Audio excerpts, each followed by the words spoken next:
Hi, this is Dr. Jay Kerner with another video on training and injuries and injury prevention. First, I'd like to show off one of my Dr. J's triathlon t-shirts. We used to put this on with the Great Oceanside Department of Recreation.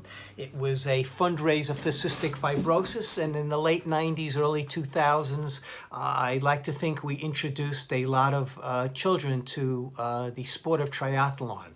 So last time we spoke about the question of why we run. Putting the philosophical questions aside, we run because as animals we are adapted to running. Many of the changes we developed over millennia were adapted to the stresses of running. For instance, sweat glands for cooling, neck stabilization muscles, enlarged joints of lower extremities, and an enlarged Achilles tendon, to name just a few.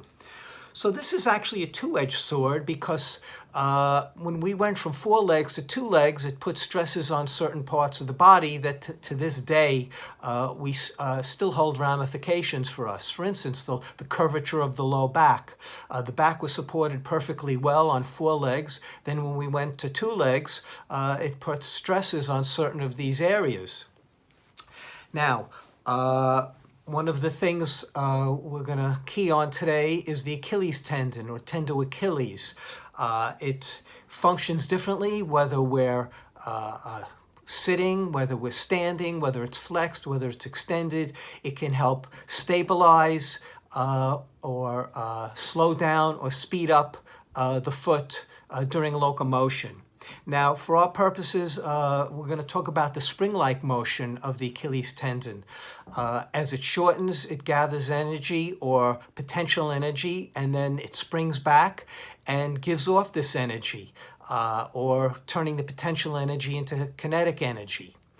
Now, because it's been lengthened over the millennia, for instance, if you look at skeletons, if you're at the Museum of Natural History and you look at skeletons, you'll see that the heel did not go down to the ground. When we came down from the trees onto the plains, the Serengeti plains of Africa, that heel began to touch the ground, lengthening the Achilles tendon. This is why, to this day, we are prone to overuse injuries in the tendon, the most primary being an Achilles tendonitis. If you've done any sort of training, chances are you have had pain in the Achilles.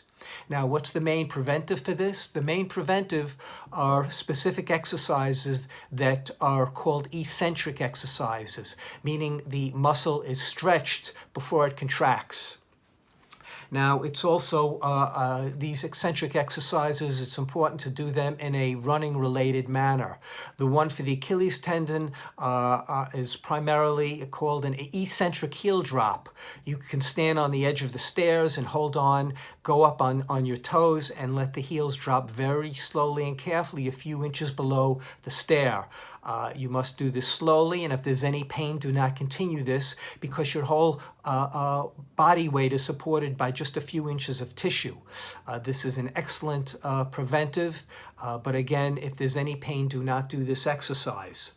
Now, if you do have Achilles tendonitis or pain in the Achilles that doesn't go away during exercise or at rest, rest is the primary treatment for this.